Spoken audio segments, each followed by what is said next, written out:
That's pretty cool. They got a whole poker set in here for like $40. Huh. More of a pie gal man myself. Yeah, that's cool. What kind of pie? Huh? You said you liked a certain kind of pie. Pie gal. Jesus.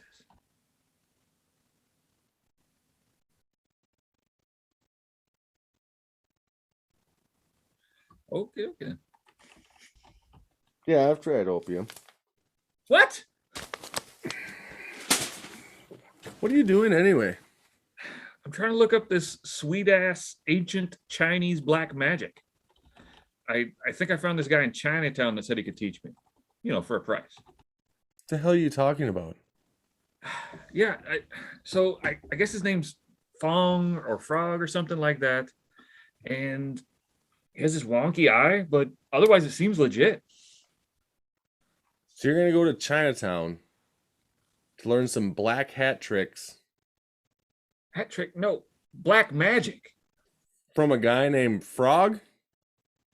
Yeah, I mean, what's the worst that could happen? No, sure. Sure, yeah, no, I mean that seems legitimate. See, thank you.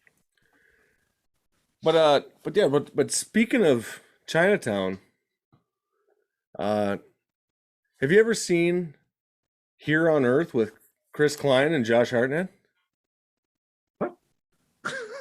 What? What the hell? Back now, where the hell am I? Who the hell are you, anyway? I'm a reasonable guy, but I've just experienced some very unreasonable things. As two, I said I was coming. I go with you, but... I know, there's a problem with your face. You think they let us walk in and out like the wind? Yes, I thought that was your whole damn point! Jesus Christ, where are we?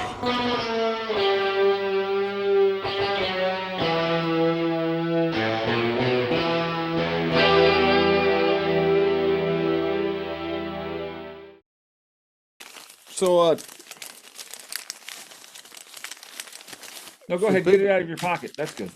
the big trouble in Little China. I got notes. Have you even ever seen this movie? I have notes.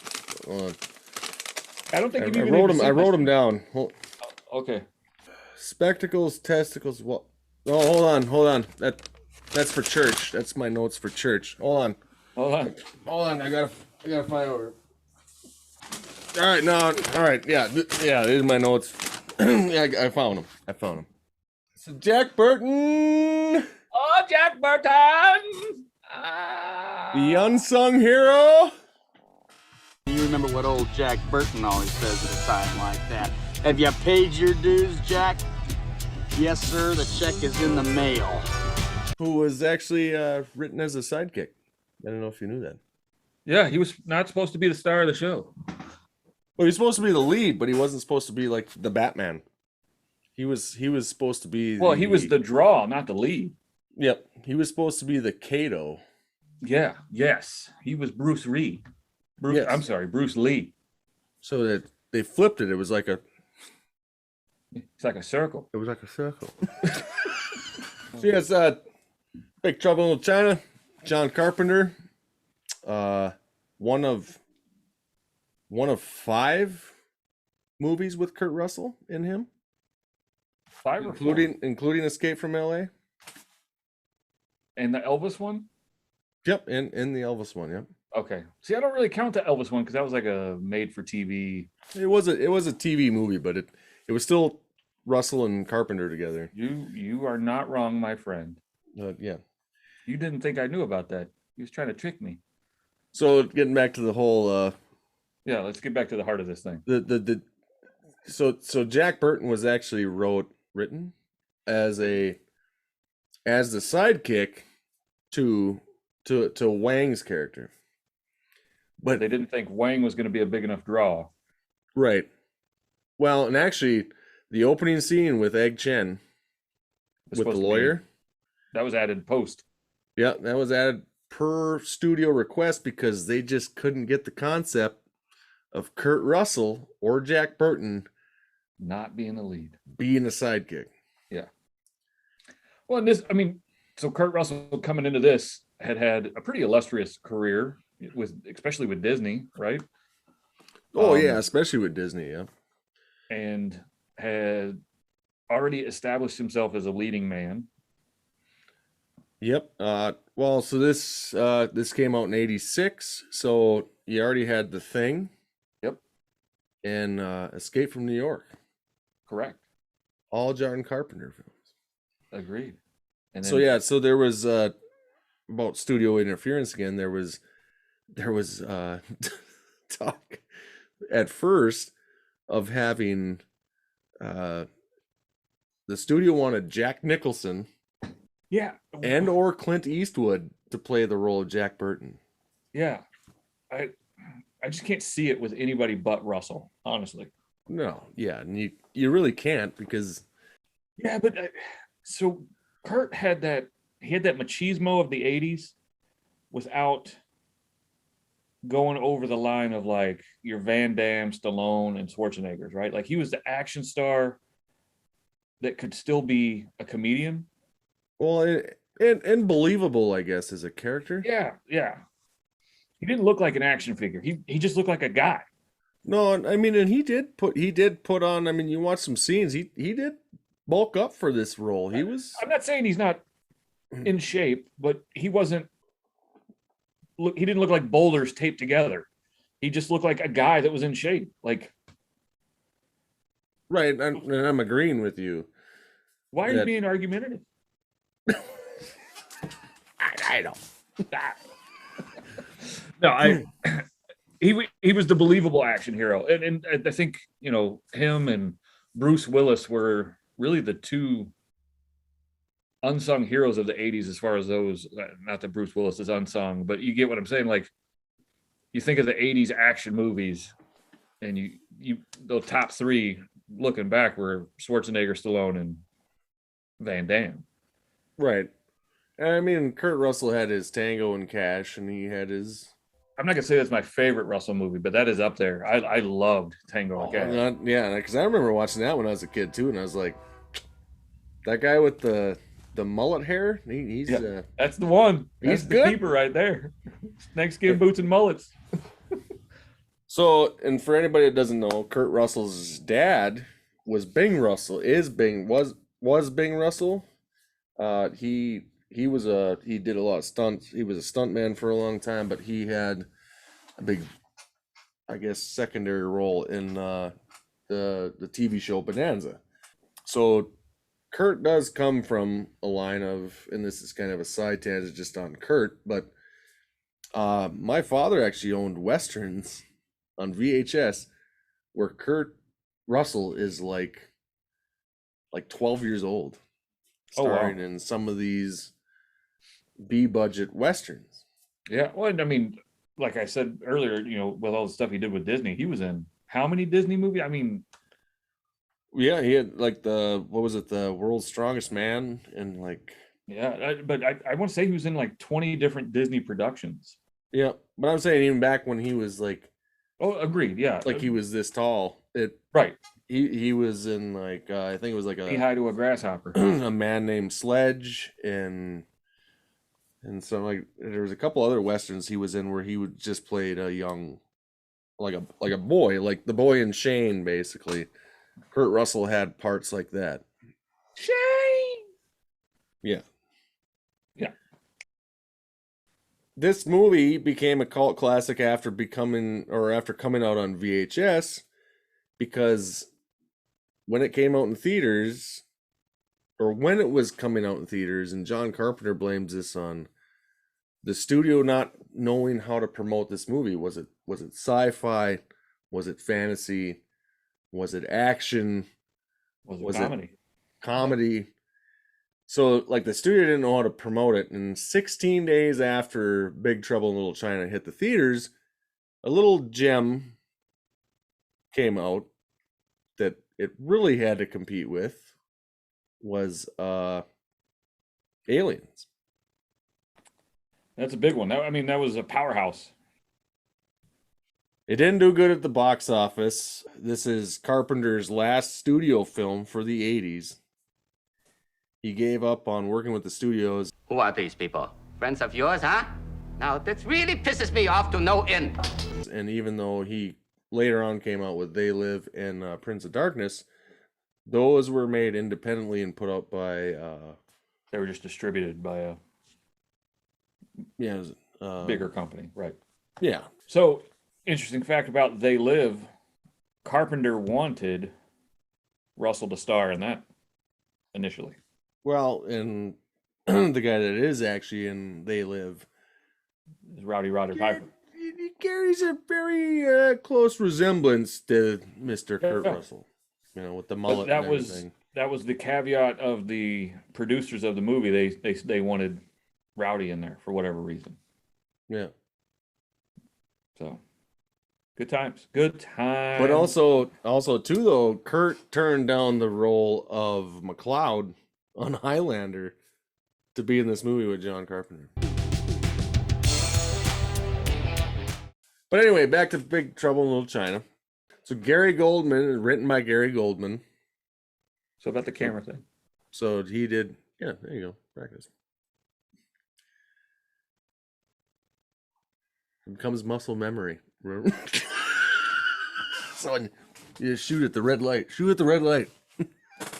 Gary Goldman wrote a lot of stuff. He wrote a screenplay for Total Recall. Ah! Yep. I actually like Total Recall as well. The one I was really going to mention, who's been with John Carpenter since the beginning, when he really was the cinematographer, Dean Cundy. Dean Cundy has been with John Carpenter since the original Halloween. He was a cinematographer for The Thing, and so like Carpenter still had people in his corner, even when the studio was being the studio. But well, and look, Big Trouble in Little China was an ambitious movie, especially for its time, given the content of the film. Oh yeah, right. Like the CGI, right? They had to bring in, I forget his name, from Skywalker Ranch. Oh yep. He worked on this film and Ghostbusters almost simultaneously, and to this day he still says that was the two best works he'd ever done.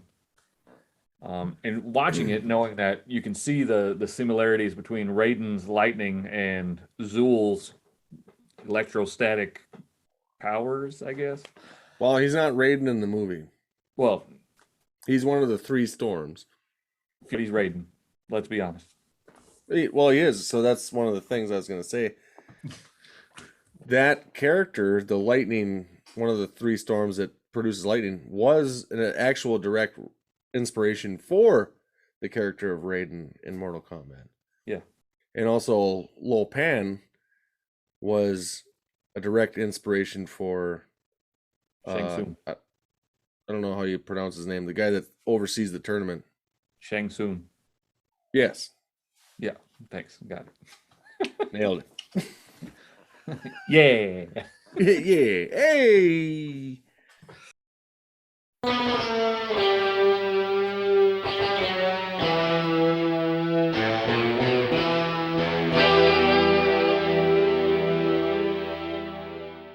But like, so the synopsis is Kurt Russell's a truck driver. He delivers to San Francisco. He's got friends down there in Chinatown stuff. A little gambling deal goes on. Double or nothing. I paid the money then. Pay the money now. So he drives to the airport. Blah blah. This shenanigans ensue. A girl with green eyes. It's very rare. So Kurt Russell ends up entangled in this whole situation as a side chick or a side kick. Right. Total fish out of water scenario, right? Like, yeah, he's what totally the hell out of is his going element. on here? They even bring it up in the movie because they bring up that, Maybe we can buy her back. A search warrant's too complicated. Violence out of the question. Hold it, slow down. I'm feeling a little like an outsider here. You are. Wait a minute. I'm a reasonable guy, but I've just experienced some very unreasonable things. Depends on how you look at it. The hell it does. So somebody, I don't care who, tell me what is going on. That's I think that goes back to the reference you and I were talking about, his inspiration for Jack Burton, or one of them. Oh yeah, so Kurt Russell's come out and said that his inspiration for, or what he wanted to mime basically or replicate for the character of Jack Burton was based off of John Wayne. What does that mean?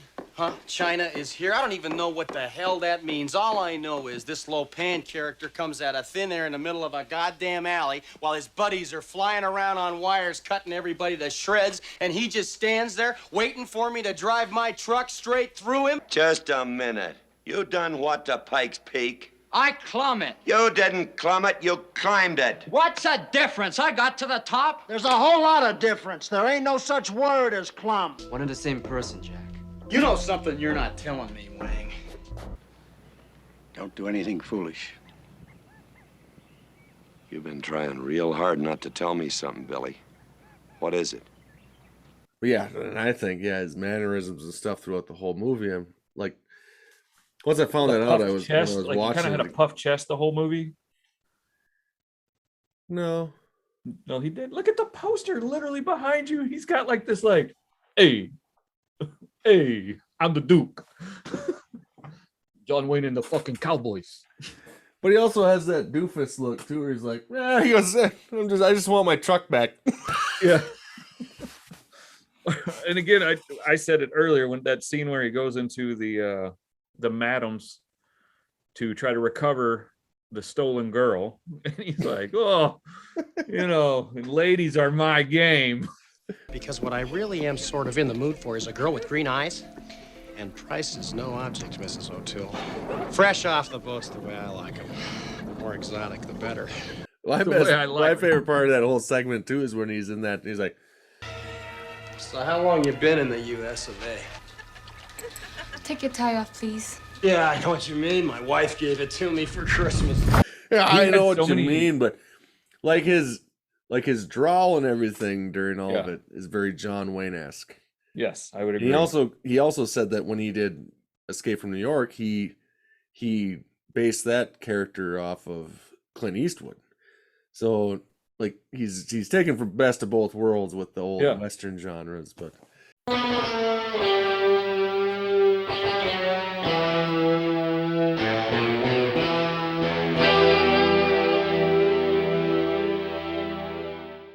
let's talk about Kim Cattrall for a second.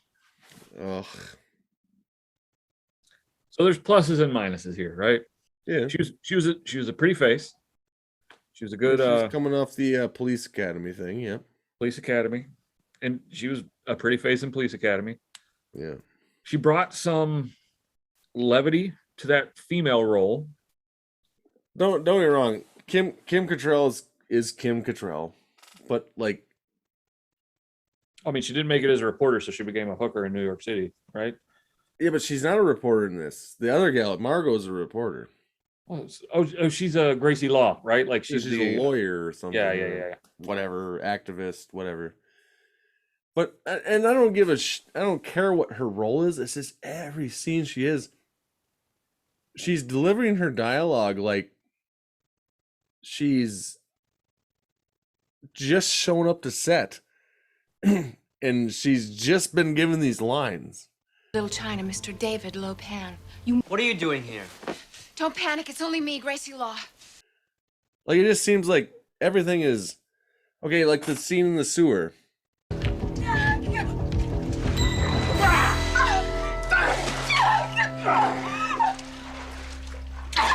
Hey! Sorry, I'm just thrilled to be alive. Yeah, sure. Let's go. Hey! And it's like, we should go find blah blah. And she's like moving her head around over eccentrically. I'm like, what is this? I always took that as her trying to be like a golden era starlet, right? Like the breathless, like what was her name in Casablanca, and she's like, oh. No, I don't.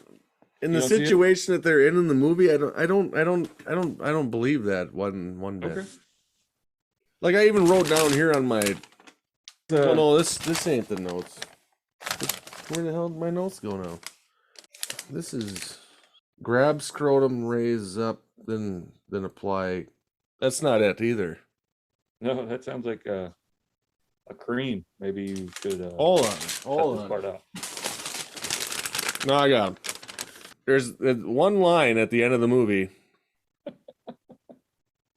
where I watched it today too, and I'm like, God dang it, Kim. That whole scene at the end where they stop, it's a totally unnecessary scene when they stop at that red light with the truck. And she's like, whoa, we gotta slow down. I was like, okay, we're all good. Well, then Wang and Mao Yin start like making out, and she's like, Yeah. Yeah. Oh, look at that. Doesn't that make you feel good? Terrific. Light's green, you can go. like her fucking line was pointless. I just hated it. I just hated it. It was so if that's the one thing I do not like about this whole movie. One thing is Kim Cattrall. No, there was one part that bothered me too, like when Lopan has them both under his spell, right? And then she wakes up before one of the Furies walks in. And then she just closes her eyes real quick, and then he does his like, yeah, and then their eyes turn open with the white eyes, and I was like, so is she under or is she not? Like, what's going on here? Well, yeah, because Mao Yin is always under. Like she's out. Apparently, yeah, she's out the whole time. So yeah, that part didn't, like, for one, that part didn't really even need to be in there. I wholeheartedly agree, because it didn't accomplish anything. She didn't wait translate anything up later, right? Yeah, like, where's the payoff later that she snaps out right before they're gonna perform the ceremony, or whatever? Like, give me something else to justify that scene. Stuff had happened. She did that where she woke up after the burning blade thing, right? Yeah, it was after the burning blade, but before the ceremony. Yeah, when they were sitting in the temple in the garb for the wedding.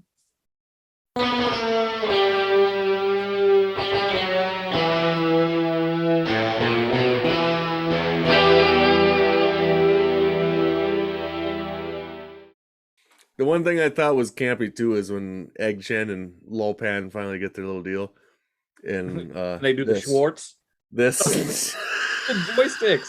Yeah, like, are you playing a video game, Lopan? That's exactly what I thought. Like, you got Egg Shen going like, but then like you got Lopan up there being like, and I'm like, what are you doing, mashing buttons? Yeah, it's exactly what he was doing. He was already playing Mortal Kombat. Yeah. Before it was ever even thought of by. Yes, he was foreshadowing. Yeah, that's funny. One of the other things, one of my other gripes is that Raiden, the Raiden character, Lightning apparently is what his name is. I think, because he's one of the three storms. Just casually gets taken out by a Buddhist statue. Well, he pushes it off. Yeah, Egg Shen does. He goes, hold this. He just shoves a Buddhist and he's like, and like all this lightning comes. I'm like, so this guy that's probably been around for how many centuries? The other guy just explodes himself. Yeah. Well, Lopan's got him. I was like, go fuck off. Yeah. I forgot how the third one died. Oh, that was Wang did the backward sword, and then he crashed. One of my favorite parts of that whole fight scene, though, is when Burton kills the guy with the knife boot. He's stuck there for like 10 minutes. On top of him. He's like, shit. Arnold wouldn't have this problem. Well, see, and that's where the thing comes with where Jack Burton's a doofus, because even before the fight starts, he God!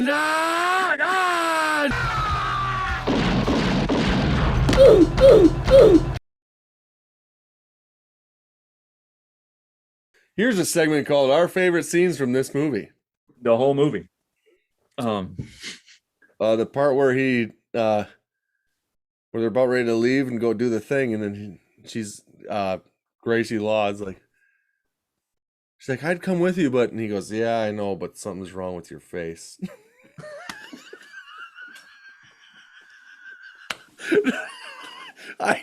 I crack up every time with that. And then when you get in that elevator, dude, he's like, why are you dressed like that? And he's like looking at her, and that's when they kiss or whatever. And they go, yeah. And the whole time he's got his lipstick on too. Yeah. And he goes, and they're like, he's like, who? And he's got that damn lipstick. Jack Burton, me. Me. And he's got that damn lipstick on.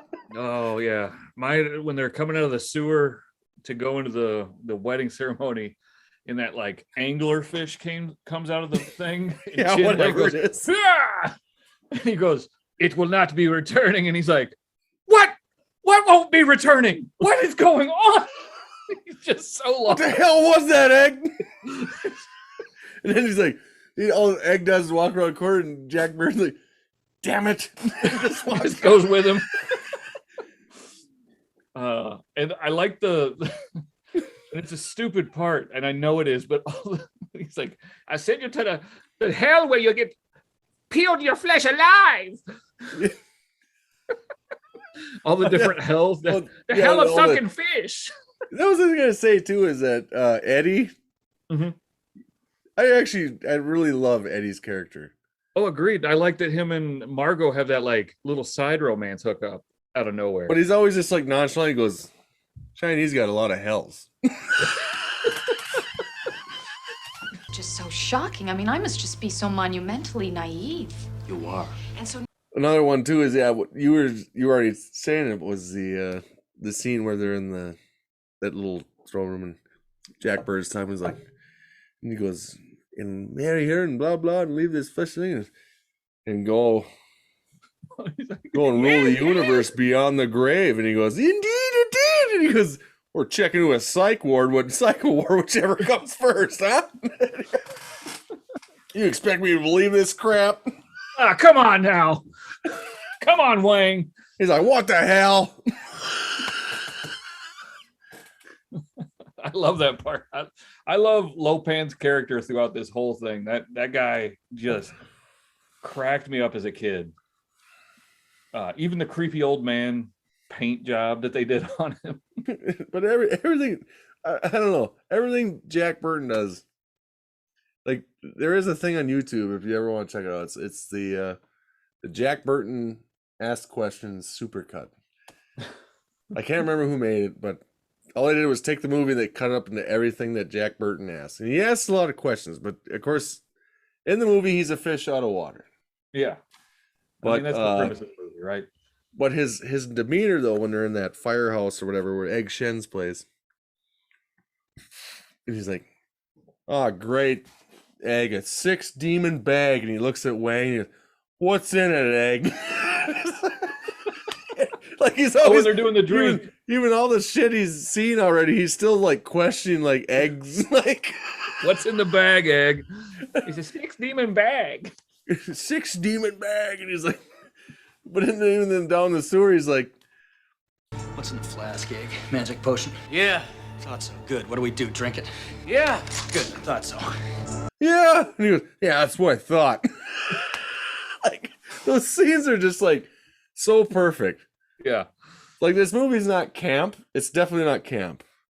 No, it's supposed to be camp. No, I don't even think it's supposed to be camp, because I know that's what I'm saying. It wasn't supposed to be camp. Oh yeah, so it's like it's part like taking itself seriously, but part like this is where we get back. We talked about one time before, was like, this is why, like, this is where exposition works, because Jack Burton is the fish out of water, so everything has to be explained to Jack while being explained to us as the audience. So it works perfectly, because he's such a blundering. Yeah. I ran over this guy with my truck, egg. This guy I ran through. One and the same, Jack. You know something you're not telling me, Wang.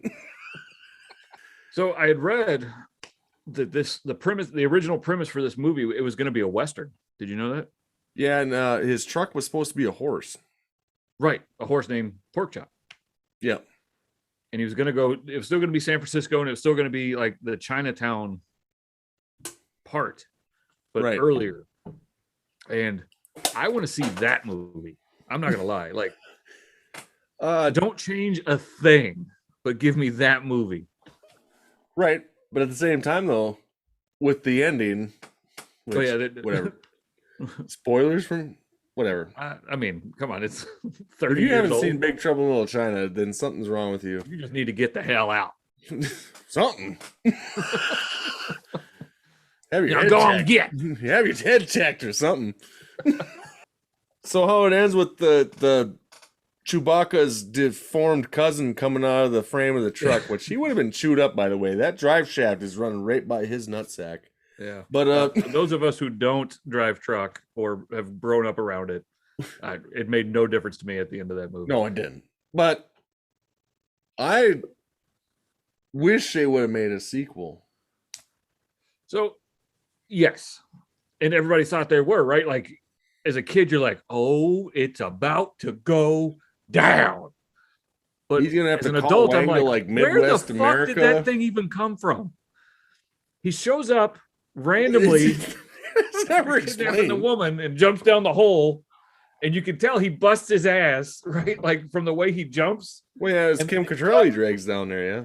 Yeah. And I was just like, well, yeah, it's never explained what this thing is or where it comes from. It just kinda like- it's just this John Carpenter probably wanted to have this. it's like, the guy that played Mike Myers needed a job. Let's throw him in a costume. But it was such a. And then at the end, when Jack Burton's talking on the CB and stuff, and it's like, "Rawr," he comes up out of the frame of the truck, it's like it kind of baited it as a sequel, but see, since it didn't do so good at the box office, I'm pretty sure any idea they had was scrapped. So. Oh, agreed. Until now, and There was a video game that came out in '87, which was like a side scroller beat 'em up, whatever. But I didn't even know about that. Yeah, no, I found it on accident. I was like, holy shit, they made a Big Trouble in Little China video game? But now everybody's too old. I mean, what would you do now with a sequel? I don't know. Let's ask The Rock, who's trying to reboot that movie. Oh, Dwayne Johnson, if you're watching, do not fucking touch it. Do not fucking touch Big Trouble in Little China. I hope, and if you do, and if fucking everybody in Hollywood that can't come up with original ideas anymore tries to do this, I hope it bombs worse than the original. But the only reason the other one bombed was because of aliens and because the studio didn't know how to promote it. Well, yeah. I mean, you had Kurt Russell on it. You had Kurt Russell, the star of Escape from New York, The Thing. I mean, he was making his name. Kurt Russell was big about 86. I mean, yeah. So it had nothing to do with who was the lead actor. It was just the studio didn't know how to promote the movie. And there actually, if you look up any promotion, there's really nothing besides the random movie posters. There's no big promotional stuff you can even find for Big Trouble in Little China because they just like, it's a movie. Here's a movie. Yeah. It hasn't been until it became a cult classic that there's stuff. I've got a Jack Burton action figure. See if I can get it out. Well, it was like till VHS, basically. Hell yes. Hell, damn fine. Have you paid your dues? Yes, sir. The check is in the mail. Check's in the mail. But yeah, so we got The Rock That was a rumor. I don't know if it's still happening. I hope it doesn't. Yeah. But I do know. So the gentleman that played Egg and the gentleman that played Lo Pan were both in a movie shot right around that same time. I forget the year, but it was close enough that it was considerably too close. They were both in The Golden Child, the Eddie Murphy movie. Oh, yeah. And they had asked Carpenter to direct that, but because of the bad experience here, obviously he passed. And I think the similarities between the two are unmissable there. Like one's Tibetan, one's Chinese. I get that, but it was damn near the same premise. But again, I think Golden Child got more of a push that it didn't deserve, because Big Trouble in Little China is the better movie. I like Golden Child, don't get me wrong, but for different reasons.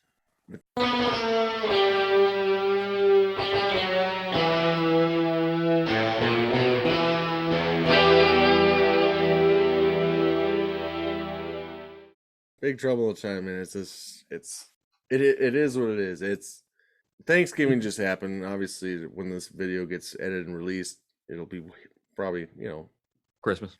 a couple of days, but no, it's not gonna be Christmas. But I told my family, I'm like, our next one is gonna be Big Trouble in Little China. My sister's like, that movie's just so weird, I can't get into it. And I'm like, yeah, but that's what it is. That's what it is. Yeah. And like we even pinpoint, I'm like I grew up on John Wayne movies and stuff we talked about earlier, stuff like. But I even told my family, like, that's why my father likes it so much. Subconsciously, my father likes that movie because Kurt Russell is imitating John Wayne in a way. Well, and especially in the 80s, I think Kurt Russell was the everyman. Like he was the attainable action hero, like we were talking about. Right. He wasn't Arnold, and he wasn't Sly, and Cobra until later on when Die Hard come out. I mean, he was the McCready. He was the Snake Plissken. I mean, even look at Snake Plissken. There wasn't really anything super great about Snake Plissken. Well, no, he's a criminal. he was right, but I mean, there wasn't nothing like he was like, let's spray him down with water and make his muscles glisten. He was just good at what he did, and right. But even more so, I think the persona, and maybe it's not a persona, maybe that's just who Kurt Russell is. That's what I'd like to believe, is he's just like that blue collar guy. Like, I think the working man can relate to him more than, like John McClane, Bruce Willis. He was a cop, and he was kind of a shitty cop. Yeah. It was also a super cop. That's a weird conundrum, but Bruce, I never felt any connection to Bruce Willis as a human, whereas like with Kurt Russell, you feel like, again, he just feels like somebody you could be like, hey man, let's have a beer, and he'd be like, hell yes, let's go. Well, see, and I think why that was is because when Bruce Willis first hit that big Die Hard nail, he was strictly New York. Yeah. He had the come down. He had that New York demeanor about him. Yeah. Where Kurt Russell has never been from anywhere. Yeah, but like, yes, obviously his demeanor and his John Wayne drawl, he could be from anywhere in the Midwest, though. Right. And look at McCready. McCready, he could be from anywhere in the United States. Right. He didn't have a certain demeanor or stature. There wasn't shit all post over. He wasn't wearing like a New York Yankees hat or anything. He wore that damn sombrero looking thing. When he flew a helicopter, In this but then, like Snake Plissken, he's not from anywhere. He just had that. He had that Clint Eastwood. Yeah. And right. So I give Kurt Russell credit for everything. There's like two favorite Kurt Russell characters, and four actually. Well, there's quite a few of them, but Wyatt Earp, obviously. Oh yeah. Jack Burton, McCready, and Snake Plissken, I mean, are like... I loved him in Hateful Eight. Yeah, but I mean that's later in his career. I mean that's I'm saying the roles that made it Kurt Russell for me. Okay. Yeah, that's a fair Plissken, grouping then. McCready, Jack Burton, and Wyatt Earp. Like that's... And I have to throw it Overboard, his character from Overboard. Oh, yep. And Tango and Cash, yeah. And a lot of those kind of overlap because I think, and this is not me saying he doesn't have range, but Kurt Russell is unique in the way he approached his stuff, and he always had his signature on it, right? Oh yeah.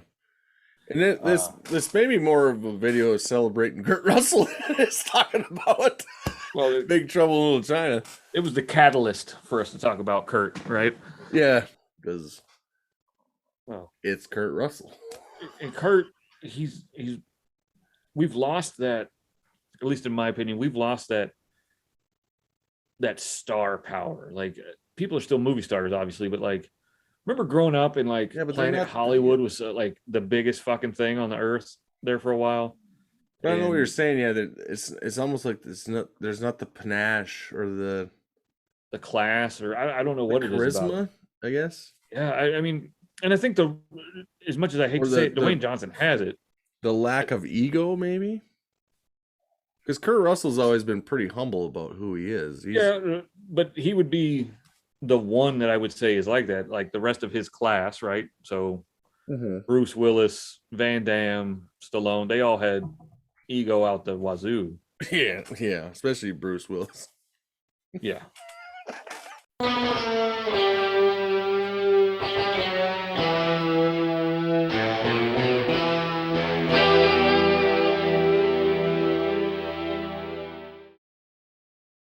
Anyway, back to BTILC. Yep. It needs to be like BTLC. Sounds like a sandwich. Yeah. Kurt Russell sandwich. I'd take that. Wait, what? But also on the Jarhead. Oh, 10 out of 10. 5 out of 5. Whatever. What's our scale? That's 5 out of 5. But yes. I forgot. I failed Mass for Marines. I told you. 10 out of 5. I'd give it a 10 out of 5. Give it a 10. A fucking 10. Fucking 10. Still got wood. Still got wood. What day is it? You know, if you haven't, like I said, like we said earlier, if you haven't seen Big Trouble in Little China for some odd reason, huh? What? What was it? Talking about Goodyear?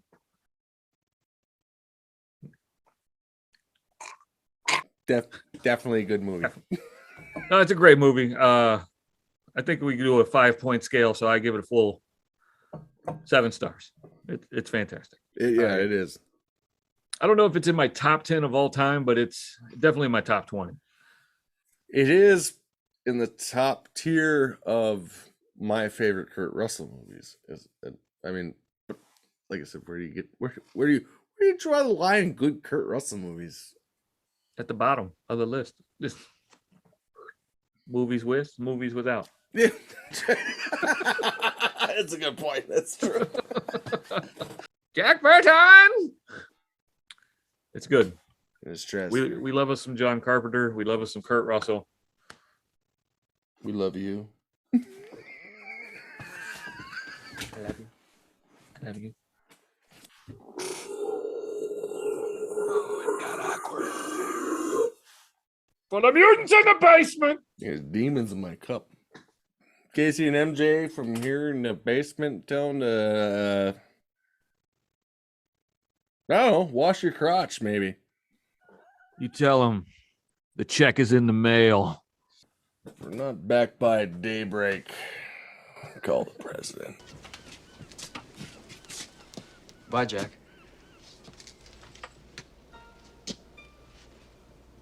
We really shook the pillars of heaven, didn't we, Wang? No horse shit, Jack. No horse shit.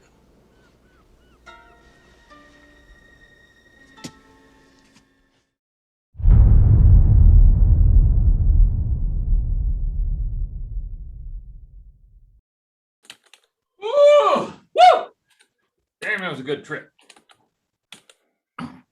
Oh, hey. Yeah, you're good to have you back. Have you back. So, how did, What? You feeling all right? Man, I feel great. I have no like worries. I feel like I'm invincible. A little warm, but otherwise I feel great. Huh. Yeah. No weird stuff been happening since you've been back? No, man, I gotta say, like, Fong was awesome. He was a cool dude. Yeah? Yeah. You haven't like fried any of your computer hardware or anything like that, or sorted a TV out? I've gone through like 3 phones in the last couple of days. I don't know. They just like explode after a while. Huh. These iPhones these days, I'm telling you. Yeah, your fucking eyes are glowing.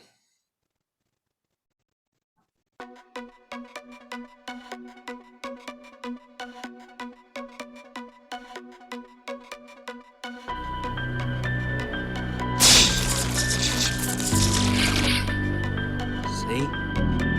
That was nothing.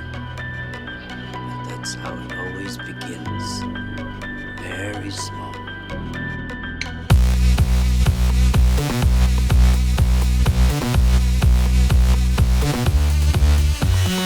What up, y'all? We know you like our stuff. I don't know why you haven't subscribed yet, so go ahead and just grab her somewhere down there. Check out one of the most recent uploads. Hit like, subscribe, turn on the bell thing, you know, the thing with the, what's it called? Be glad to have you.